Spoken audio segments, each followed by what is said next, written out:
Bonjour à tous, ravi de vous retrouver sur France 24. Bienvenue dans Express Orient. À la une cette semaine, la prison d'Evin en République islamique d'Iran. Le bilan de l'incendie de samedi soir s'est alourdi. Au moins 8 personnes ont été tuées. Pour l'heure, impossible d'établir avec certitude les circonstances du drame. La Turquie, où les règlements de compte à l'arme à feu font régulièrement la une des journaux. Une personne sur 4 possède un fusil de chasse ou un pistolet. La législation pourtant sévère dans le pays n'est pas ou peu respectée. Et puis, visite guidée du site archéologique de Faïda en Irak. Des bas-reliefs vieux de 2700 ans ont été dévoilés au public. Dans son ensemble, le parc comprendra 5 sites supplémentaires. La sinistre prison d'Evin en Iran, des universitaires, des politiques, des cinéastes y sont incarcérés depuis des années, souvent de manière arbitraire. Des étrangers figurent aussi parmi ces détenus et depuis le début du mouvement de contestation, des centaines de manifestants y ont été envoyés. Samedi soir, une section du bâtiment s'est littéralement embrasée. Au moins 8 personnes ont été tuées. Johanna Citruc. Voici l'état de l'atelier de couture qui a pris feu. Par endroits, de la fumée se dégage encore. L'incendie a fait plusieurs morts et des dizaines de blessés. Il s'est déclaré dans la nuit de samedi à dimanche dans la prison d'Evin à Téhéran. Mais pour l'heure, impossible d'affirmer avec certitude quelle en est la cause. Les autorités iraniennes campent sur leur position et expliquent que c'est une bagarre entre prisonniers qui a dégénéré. En ce qui concerne l'incident qui s'est produit à la prison d'Evin, malheureusement, certains gouvernements européens et même le gouvernement américain ont eu la même approche que pour les récents événements en Iran. Ça signifie qu'ils ont adopté des positions sans fondement, se sont comportés de manière présomptueuse, hâtive et avec ingérence. Cette version officielle est pourtant loin de faire l'unanimité. De plus en plus de témoignages suggèrent que cet incendie pourrait avoir un lien avec les manifestations anti-pouvoir. Un mouvement qui a commencé il y a un mois, après la mort de Mahsa Amini, arrêté par la police des mœurs pour un voile mal positionné. C'est justement dans la prison d'Evin que sont détenus la plupart des contestataires interpellés ces dernières semaines, mais également des étrangers, notamment ceux que les organisations des droits humains considèrent comme des prisonniers politiques.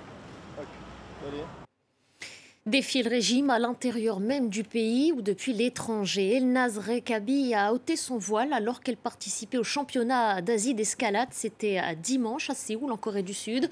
Juste après son geste, la jeune femme de 33 ans n'a plus donné de nouvelles à ses proches. Elle a finalement posté un message ce mardi sur les réseaux sociaux. Ce geste est historique. Dimanche, cette escaladeuse iranienne apparaît sans voile pour une compétition à Séoul. L'air concentré et surtout cheveux apparents, Elnaz Rekabi grimpe les blocs. Une infraction claire à la loi iranienne. Les citoyennes doivent porter le hijab même à l'étranger quand elles représentent l'Iran. Le lendemain, ses proches alertent, elle ne donne plus de signe de vie depuis l'événement. Enfin, mardi matin, ce post est publié sur son compte Instagram. Je m'excuse pour l'inquiétude que j'ai pu causer par rapport à la situation actuelle en Iran. Lors de la finale du championnat d'Asie, il y a eu un problème d'horaire. On m'a appelé à la dernière minute pour me rendre au mur d'escalade. Par accident, il y a eu une erreur avec la façon dont j'étais habillée. Je reviens en Iran, comme prévu. Des déclarations mystérieuses qui alimentent les spéculations. Lundi, la BBC affirmait que son passeport et son téléphone portable avaient été confisqués par l'ambassade iranienne en Corée du Sud. Par communiqué, l'ambassade répond aux accusations. Madame Elnaz Rekabi est partie de Séoul pour l'Iran tôt le matin du mardi 18 octobre 2022 avec les autres membres de l'équipe. L'ambassade de la République islamique d'Iran en Corée du Sud dément fermement toutes les fausses nouvelles et la désinformation concernant Madame Elnaz Rekabi. L'apparition sans voile d'Elnaz Rekabi est un geste lourd de symbole. Un mois avant, Mahsa Amini mourait arrêté par la police des mœurs pour avoir enfreint le code vestimentaire. Depuis le déclenchement du mouvement de révolte, elle est la première athlète à oser concourir sans porter le hijab. Vue d'Australie, Jérusalem-Ouest ne sera jamais la capitale de l'État hébreu. L'actuel gouvernement annule un engagement pris en 2018 par le Premier ministre conservateur de l'époque.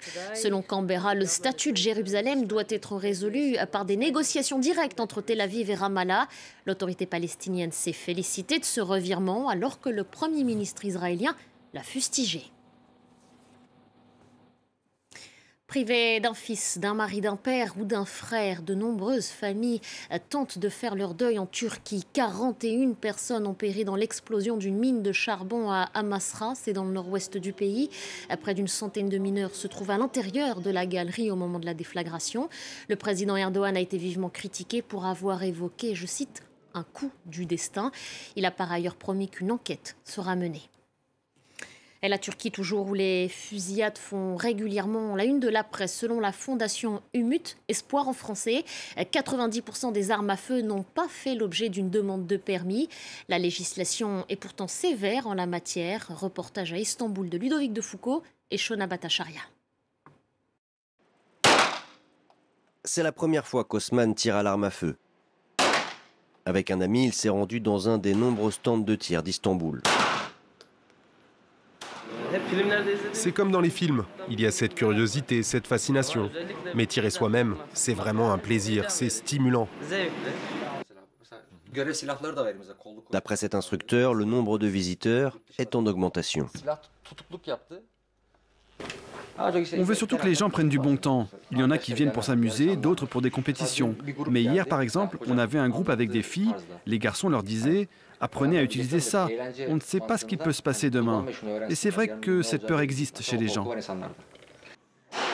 Ce qu'il peut se passer demain, Kenan y pense tous les jours. Cet ancien membre des forces spéciales de la gendarmerie est persuadé que les tensions entre les Turcs et les réfugiés étrangers, de plus en plus nombreux, vont atteindre un point de non-retour.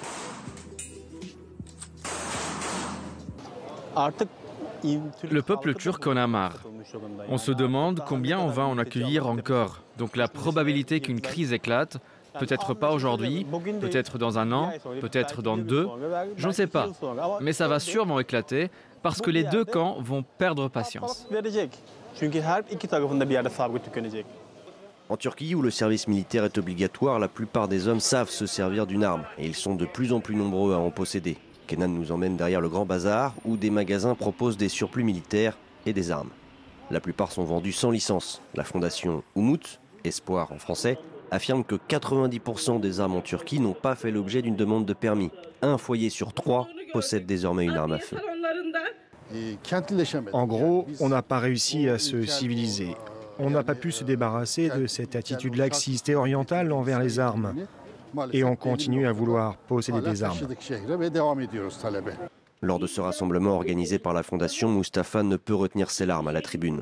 Son fils de 15 ans est mort, fauché par une balle perdue l'année dernière. Vous savez, la douleur ne s'explique pas. Comment est-ce possible qu'on en arrive à prier pour voir son enfant dans ses rêves? Mustapha se bat désormais contre la violence liée aux armes à feu, une manière de canaliser sa colère.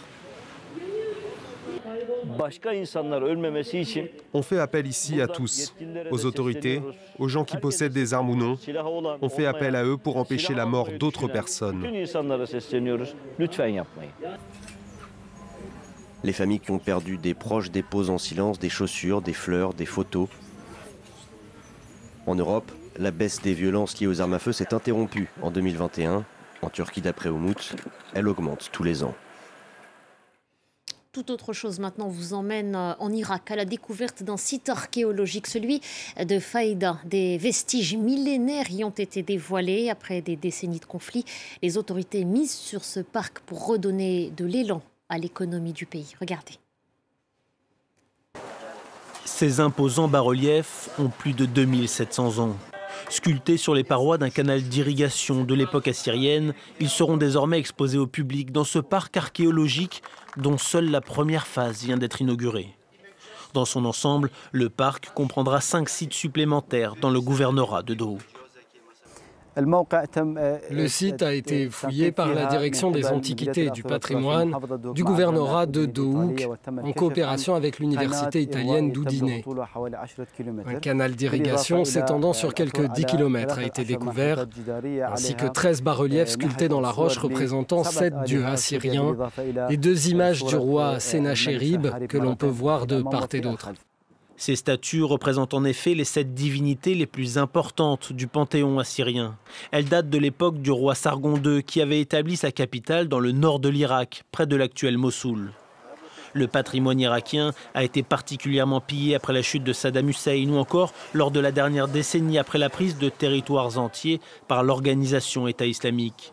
Ces deux événements majeurs avaient permis aux pilleurs et aux profiteurs de guerre d'agir sans trop de contraintes, les islamistes n'hésitant pas à détruire certaines reliques. Les autorités du Kurdistan comptent sur ce parc pour, à terme, attirer de nombreux touristes et doper l'économie locale. Mais la situation politique et le manque criant d'infrastructures empêchent à ce stade tout développement significatif du tourisme dans la région. C'est la fin de cette émission. Merci à vous de l'avoir suivi. Rendez-vous la semaine prochaine pour un nouveau numéro d'Express Orient avec Myriam Abellal.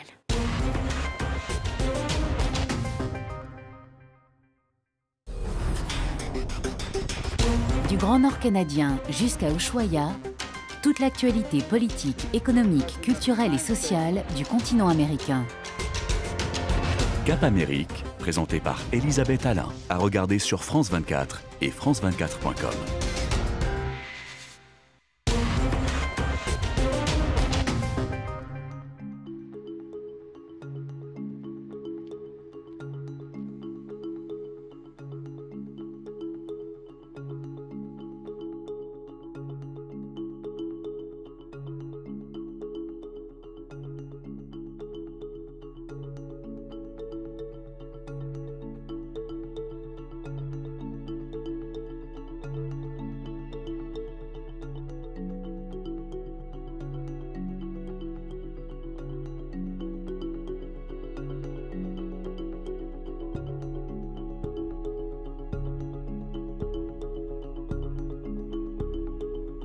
No kaiken kaikkiaan me tuotetaan tällä hetkellä tästä saarelta noin yli 30% Suomen sähköstä, itse asiassa tänään 38%.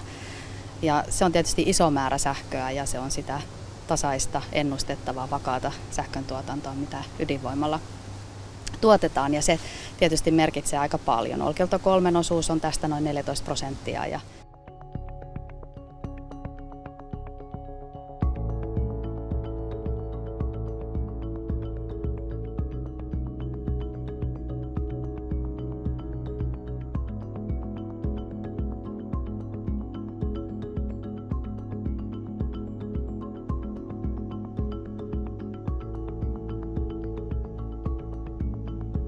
No, tällä on todella iso merkitys omavaraisuuden ja ilmastonkin kannalta. Me näemme, että Olkiluoto 3 on Suomen suurin ilmastoteko.